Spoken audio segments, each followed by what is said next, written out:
Alors, qu'est-ce que tu as fait avec tes 150 premiers euros? Les 150 euros, les 150 premiers euros gagnés par ton physique finalement. Ben, paradoxalement, je me souviens pas des masses. Je sais que j'étais vraiment en galère financièrement, donc ce qui est sûr, c'est que j'ai fait des courses avec. Mais du superficiel, genre des chaussures ou du utile? Ah non, j'ai fait des courses pour le frigo.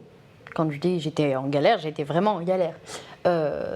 Après, peut-être qu'il y a eu aussi du superficiel et donc une paire de chaussures. Ça, c'est possible.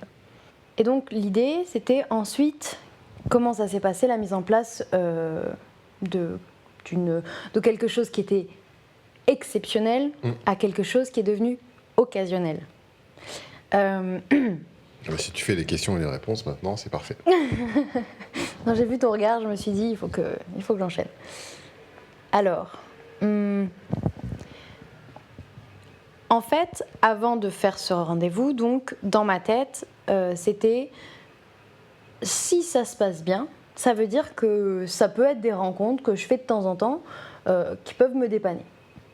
Donc, j'avais pris les informations sur les sites, un petit peu partout, pour voir qu'est-ce qu'il fallait faire pour faire ça, pour se protéger, pour ne pas avoir de problèmes, etc. Alors, qu'est-ce qu'il fallait faire? Alors, dans les échanges que j'ai eus avec des escortes professionnelles notamment, la priorité numéro 1, c'était de créer une adresse email pour qu'on ne puisse pas retracer, pour ne pas avoir de problème avec des interférences avec notre identité. Un nouveau téléphone, en tout cas une puce. Tu y aurais pensé quand même. Non.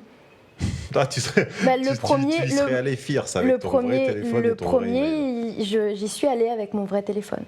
Les premiers, parce que ça, finalement, la puce, je l'ai achetée au bout du 15 jours. Ouais. Ok. Donc non. Non, j'ai pas eu du tout. Donc ça veut dire que les premiers ont été dans les 15 premiers jours. Oui, oui. Donc ça s'est enchaîné relativement vite quand même. Oui, parce que je suis plutôt du genre à foncer quand même. Quand je repense à cette période-là, ça a été très vite. J'étais étonnée de voir que, à partir du moment où j'ai mis une annonce du coup sur Viva Street, alors la première annonce c'était Viva Street, j'ai été étonnée de voir qu'il y avait des gens intéressés. Donc ça c'était... Alors la suite des... Je me permets de te recentrer, la suite des précautions. Donc, avec ça, une précaution que je n'ai pas suivie tout de suite, mais que j'ai utilisée par la suite, de rencontrer toujours la personne dans un lieu public avant de faire une rencontre. Ne pas rencontrer... Ce qui permet de s'assurer que c'est pas un fou, qu'il nous convient physiquement, qu'il a l'air fiable et que c'est quelqu'un de suffisamment bien éduqué pour trouver ça normal de rencontrer une fille une première fois avant de passer du temps en compagnie avec elle. Et de lui aussi de voir si je lui conviens, puisque c'est une compagnie. Est-ce qu'il est arrivé que tu ne conviennes pas ou qu'il ne convienne pas? Une fois. Dans quel sens? Dans le sens de l'homme. Et dans mon sens à moi, bah je faisais déjà une présélection quand même beaucoup au niveau. C'est-à-dire qu'une fois, un homme t'a dit vous ne convenez pas. Il m'a pas dit vous ne convenez pas, il m'a dit désolé, ça va pas être possible. Donc je venais de prendre le métro, on s'est retrouvés devant la bouche de métro. Je suis sortie, il m'a dit Lou, j'ai dit oui, bonjour, vous êtes un tel. Il m'a dit oui, désolé, ça va pas être possible. Et il est reparti. Ok, et dans l'autre sens? Et dans l'autre sens, c'est une personne que j'ai vue dans un bar. On a échangé et le physique m'a posé problème. Il était comment? Il était trop vieux. C'est combien trop vieux? Je pense qu'il avait plus de 60 ans. Eh oui, mais attends, il avait plus de 60 ans. Ça se voyait pas en photo? Ou il avait menti sur son âge? Il n'avait pas donné de photo, il ne voulait pas envoyer de photo parce qu'il ne voulait pas qu'on l'utilise à ses dépens. Donc il avait menti. Oui, donc il avait menti sur son âge. Il m'avait dit qu'il avait 48 ans. Il avait 68 ans. 58 ans. Je sais pas, mais en tout cas, physiquement, il était marqué, il avait un petit peu dans mon poing. J'avais l'impression d'avoir affaire à mon grand-père et ça me mettait vraiment très mal à l'aise, quoi. Voilà. Et comment tu l'as manifesté? J'ai été tout à fait cordiale pendant l'échange. Il m'a dit merci et je lui ai envoyé un mail après en lui disant « Je suis désolée, je vais être honnête avec vous, ça ne va pas être possible parce que l'écart d'âge est trop important pour moi et je me sens mal à l'aise. » Mais comment ça... Donc c'était une rencontre, un préambule. Oui. Donc vous avez bu un Perrier et tu es rentré chez toi. Oui. Et il n'a pas trouvé ça anormal. Non, parce que l'idée, en fait, à partir du moment où j'ai mis ces précautions, mais alors là, c'était pas tout de suite, hein, ça c'est beaucoup plus tard quand j'ai eu de l'expérience, l'idée c'était de se rencontrer un jour, n'importe quand, avant, en semaine, etc., avant le rendez-vous. Donc c'était jamais un rendez-vous tout de suite avant, voilà. Je te laisse finir avec les fameuses précautions. Faire en sorte que la personne prenne la douche soit avec vous, soit avant vous, soit devant vous, mais que vous puissiez être témoin du fait que la personne prend une douche. Alors, ça, je l'ai déjà entendu, peut-être même dans cette fameuse série qu'on a tous vue, là, de Secret, le journal secret d'une call girl. J'ai énormément de mal à croire, mais je me force à le faire, et je suis persuadé que tu me dis la vérité, qu'il soit possible de se rendre à un rendez-vous de ce type sale. Alors, je n'arrive pas à le concevoir. Dis-moi que c'est vrai. Je l'ai vécu et c'était horrible. 2 fois. 2 fois. Personne extrêmement sale, j'ai cru que j'allais vomir. Et c'est pour ça, justement, parce que donc ça, c'était pendant les 2 premiers mois de ma première fois. Moi qui arrive à peu près à reconstituer le logiciel mental des gens, je ne parviens pas à comprendre qu'il soit possible, notamment dans un rendez-vous de ce type, on n'a aucune excuse, qu'il soit possible de ne pas être apprêté, soigné et nickel. Là, je n'arrive pas à comprendre. Qu'est-ce qui manque? Quel est le câble? Quel est le fil qui manque dans la tête de ces gens? Je ne comprends pas. Est-ce que tu as une explication? Pour moi, l'explication... Alors, j'ai reçu à un moment donné chez moi. Donc recevoir chez moi, donc c'était donc comme je l'expliquais tout à l'heure, j'ai fait en 2 temps. Il y a eu une première partie, ma première fois, qui a duré 6 mois, et une deuxième fois qui a duré 6 mois. Il y a eu un écart d'un peu plus de 6 mois entre les deux. Pendant cette première partie, j'ai essayé des choses et je me suis dit bah oui, je rencontre des personnes, donc j'ai un appart, je vis toute seule, il est plutôt coquet, il y a tout ce qu'il faut. Pourquoi je recevrais pas des personnes chez moi? Pas très safe, mais je l'ai fait. Et donc, quand tu reçois quelqu'un, par exemple, à 16h, parce qu'en fait, c'est un mec qui sort du bureau et il n'a pas pris sa douche, et il ne prend pas sa douche. Alors pourquoi, quand tu lui proposes de prendre sa douche, il ne la prend pas? Ça, c'est parce qu'à mon avis, il est débile. Mais effectivement, j'ai eu un client, 2 cas, une fois c'était un mec à l'hôtel et une fois c'était chez moi, où c'était à gerber quoi. Et le mec qui m'a dit oui j'ai pris une douche avant. Non, t'as pas pris de douche avant du tout. Non. Mais voilà pour la liste des précautions. Ça fait partie des rares dysfonctionnements du cerveau humain que j'ai toujours un peu de mal à comprendre. On a fini la liste des précautions. Alors, je pense que l'heure est maintenant arrivée de te demander quelque chose. Alors, encore une fois, je me mets dans le rôle de celui qui nous écoute ou de celle qui nous écoute. Je pense qu'ils sont très curieux de savoir le profil, l'âge et le physique des hommes qui éprouvent le besoin ou l'envie de payer pour une sortie ou un rapport sexuel. L'idée reçue voudrait qu'ils soient tous vilains et inaptes à faire une rencontre par le monde réel. Enfin, le monde réel de maintenant, c'est les applications de rencontre, mais bon, tu vois ce que je veux dire. Oui. L'idée reçue voudrait qu'ils soient inaptes à le faire dans le monde réel pour être condamnés à payer. Moi, je ne crois pas beaucoup aux idées reçues. Toi, manifestement, tu as vu de l'autre côté du miroir.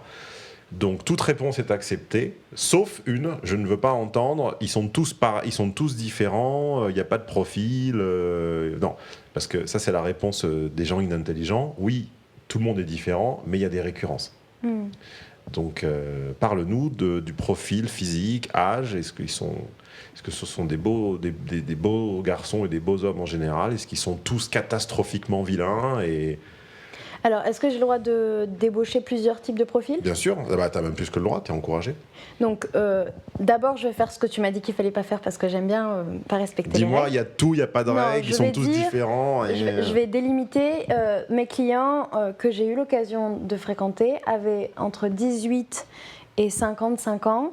Il y avait des mecs ignobles et des mecs très très beaux. Il y avait des abrutis et des mecs brillants. Une fois que tu as dit ça, tu vois donc que c'est très large. En revanche, je suis d'accord avec ce que tu dis, il y a des récurrences. On va commencer par les récurrences les moins fréquentes, c'est l'occasion exceptionnelle. Il va avoir le client de type occasion exceptionnelle, rencontre exceptionnelle, ça peut être parce que j'ai besoin de perdre ma virginité. J'ai eu des garçons, alors profil ingénieur, médecin, futur médecin. C'est étonnant, Voilà. un ingénieur, on s'en serait pas douté. Bichette. On les retrouve jamais en Et difficulté médecin avec aussi. les femmes, les ingénieurs. Et médecin aussi, donc école de médecine et J'ai eu ingénieur. un client médecin. Je pense non pas à tous mes clients médecins, je pense à ce client médecin. Je te souhaite... J'imagine ta tête si tu l'avais en client. Je pense que tu tomberais dans les pommes. Ok, voilà. Ce profil, c'est souvent donc des jeunes gens, entre 18 et 24 ans, des jeunes, donc soit événement exceptionnel parce qu'ils veulent perdre leur virginité, soit très très rigolo, événement exceptionnel aussi, un mec qui me dit « je veux faire du plaisir aux femmes ». Apprends-moi ce qu'il faut faire pour donner du plaisir à une femme. Et ce mec C'est cool ça. Ouais, c'était génial. Moi, j'ai adoré cette expérience parce que du coup, il m'a dit... Il avait quel âge? Il avait, je crois, 24 ans, quelque chose comme ça. C'est super. Ouais, c'était vraiment... ça fait partie d'une de mes plus belles... j'ai eu l'impression d'être utile et en même temps, j'ai pris mon pied. Et il était mignon, il avait tout, quoi. Donc, et il était à l'écoute. Il me disait, voilà, on y va à ton rythme. Je veux juste que tu me dises absolument tout ce qu'il faut que je fasse. Et alors, qu'est-ce qu'il faut faire? Ça, je les garde pour Ah non, on veut savoir. Ah maintenant. non, mais alors on peut, mais il faut. Ce que je lui ai dit à lui et ce que je dis aussi beaucoup à mes potes mecs, c'est qu'une femme, il faut la chauffer, et la chauffer, et la chauffer, et la chauffer avant même qu'il y ait un contact corporel. Et ça, on est beaucoup dans le mental. Et à partir du moment où le mental il est réchauffé, on peut avoir le corps et on est hyper. Alors, je dis on, peut-être que toutes les femmes ne sont pas pareilles. Je sais que moi, les moments où j'ai été le plus excitée et où j'ai le plus apprécié mes rapports sexuels, c'est quand il y a eu des préliminaires aux préliminaires. C'est quand il y a eu de la séduction qui ne se jouait pas, de la vraie séduction, c'est ton domaine, donc tu sais de quoi je parle. Voilà, donc séduction, de la séduction qui joue sur plusieurs tableaux. On n'est pas simplement dans la connivence où on va faire des petites... des petites blagounettes de cul. Voilà, ça c'est pas... Mais où il y a à la fois de la véritable écoute, un petit peu de provoque, parce que ça c'est quand même excitant, et un contact, que ce soit visuel, intellectuel, peu importe, mais un contact, et un contact qui est maintenu des deux côtés. Et ensuite, une fois qu'on est dans le physique, quelque chose qui continue dans l'échange, mais où ça va doucement. Pour moi, une meuf, elle va être excitée si ça va doucement. Et si on est à l'écoute de son plaisir, parce que effectivement, en général, alors là, je parle de mon expérience, mais les hommes, le désir, en tout cas le désir physique, ça va très très vite. Alors que nous, ça met beaucoup de temps. Après, on n'est pas en total désaccord. Je pense pas. De ce que j'ai lu, je pense pas. J'ai perdu le fil. Donc ça, c'était le profil type occasion, événement exceptionnel. Pardon, ça y est, j'y suis. Je raccroche les wagons. Ok. Dans ce profil, donc pas les plus nombreux, évidemment. Pas les plus nombreux. En général, transjeunes. C'est combien jeunes? Jeunes, c'est donc 18-25. Et des jeunes qui n'ont pas forcément beaucoup d'argent, mais qui sont prêts à passer un moment qui va être exceptionnel pour eux. Voilà. Donc, après, il y en a qui cherchaient à me montrer, d'autres non. Ça, à l'intérieur, mais au niveau du physique, donc, un petit peu timide, pas forcément vilain, pas du tout forcément vilain, mais surtout timide et un petit peu gêné, pas très à l'aise avec les femmes, pour les plus jeunes. Après, il y a la tranche 30. Donc les jeunes dans l'ensemble sont plutôt mignons, mais un peu trop timides. Ils sont très timides. Ok. Voilà. Les trentenaires, là. Alors les trentenaires, 30-40, là c'est le festival de la diversité parce que ça dépend s'ils sont mariés ou pas, déjà ça change tout. Les mecs mariés sont souvent très mignons. Ouais. Attends, je réfléchis parce qu'il y a quand même... Il y en a quelques-uns. Donc les mecs mariés sont en général plutôt beaux gosses. Ils sont souvent... très très occupés au niveau de leur vie professionnelle et en manque terrible de tendresse. Mais genre c'est hallucinant, c'est limite plus pour des câlins que pour du sexe. Enfin bien sûr il y a du sexe, hein, mais c'est de l'attention. Donc un mec marié qui a une femme avec un bébé à la maison, pour moi ça veut dire qu'il est mignon, il a de l'argent et il veut des câlins quoi. En gros, c'est ça. En manque de tendresse, mais d'affection, d'attention. Donc, ça veut dire qu'en majorité, mesdames, arrêtez de délaisser vos maris quand ils sont mignons. Et mariés avec vous. Même si vous avez des bébés, parce que c'est pas très intelligent, quoi. Donc voilà, ça c'est un type de profil assez particulier. Dans le même 30-40, pas marié. Bon bah là effectivement physiquement c'est pas fou. Donc moi j'ai 30-40, je suis pas marié donc je suis pas fou quoi. Oui mais toi c'est différent parce que si jamais tu vas avoir ce type de rapport, je pense que ce serait peut-être par exemple parce que tu travailles beaucoup. Enfin après je sais pas, disons ça. En tout cas, tu aurais le profil de ceux que j'ai pas encore dit, qui font partie, donc dans les 30-40... Les moches de 30-40 ans. Quoi. Non, c'est pas ce que je dis. Il y a aussi les beaux célibataires. Moches qui puent. Non, il y a aussi les beaux gosses, de 30-40 ans célibataires, mais ça c'est la catégorie qui est très très peu représentée dans mes rencontres. Alors, parle-moi de cette catégorie alors. M'intéresse cette catégorie. Donc en général c'est des personnes qui sont assez exceptionnelles, qui vont avoir des parcours plutôt dans le milieu soit artistique, soit réalisateur de cinéma, acteur. Complètement artistique donc. Donc complètement artistique, beaucoup de déplacements, qui veulent une compagnie qui n'est pas à l'heure, mais qui va être soit à la nuit, soit à la journée, et qui apprécient hautement, pas que le physique chez moi, mais du coup la part intellectuelle. Il se trouve que j'ai appris pendant mon expérience à mettre en avant le fait que j'avais une culture, que j'étais une fille... qui savait utiliser les mots, etc. Et ce type de personne a commencé vraiment à s'intéresser à mon profil à partir du moment où, évidemment, j'ai mis ça en avant.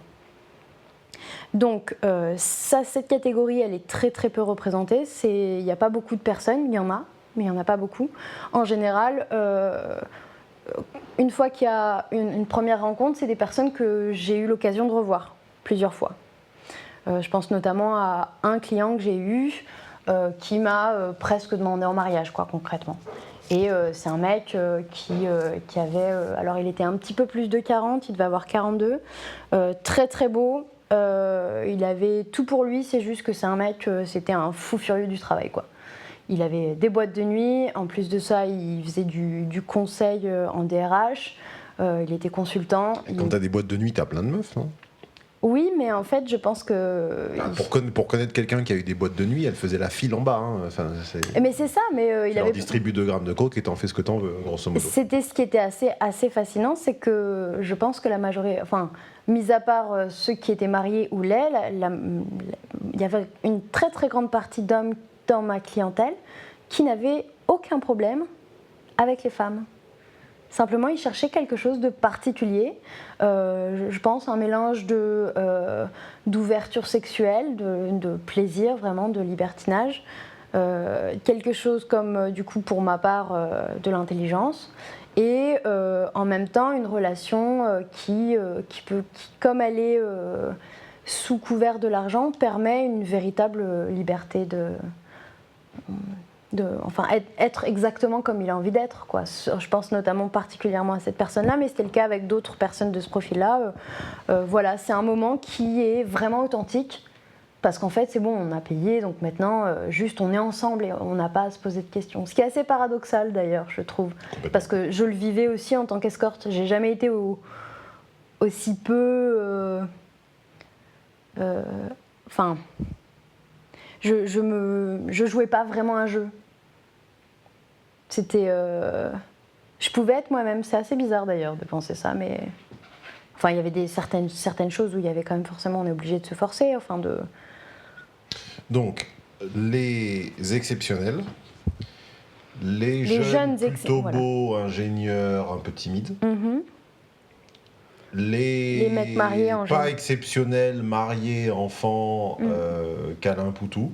Est-ce que tu vois une autre catégorie? Bah après, il y a la catégorie des seniors.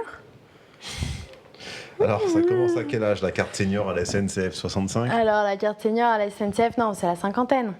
Et alors, donc toi, ils avaient quel âge? Bah, ils avaient entre 48 et 55.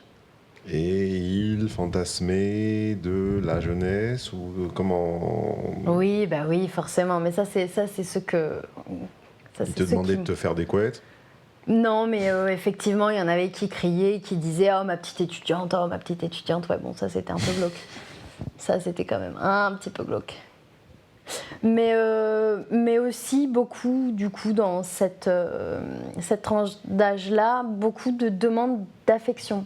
Alors, il y a les mecs qui ont 50 ans, ils ont une pulsion, effectivement, ils sont dans le délire, fantasme, la petite jeunette. Et c'est un peu creepy, vraiment. Du coup, ça m'a vraiment dégoûtée, et voilà. Et puis, il y a ceux qui sont en manque d'affection, quoi. C'est un truc de fou. Ils avaient besoin de câlins. Alors, il y avait du sexe, évidemment, mais il y a des mecs de cet âge qui ont pleuré dans mes bras, enfin, des trucs avec des vies un peu difficiles. Vous êtes bien en train d'écouter Confession d'une escort girl avec, à mes côtés, Lou. Lou a 28 ans et de Paris. Et pour écouter la suite de notre entretien, cliquez tout de suite sur la petite vidéo suivante.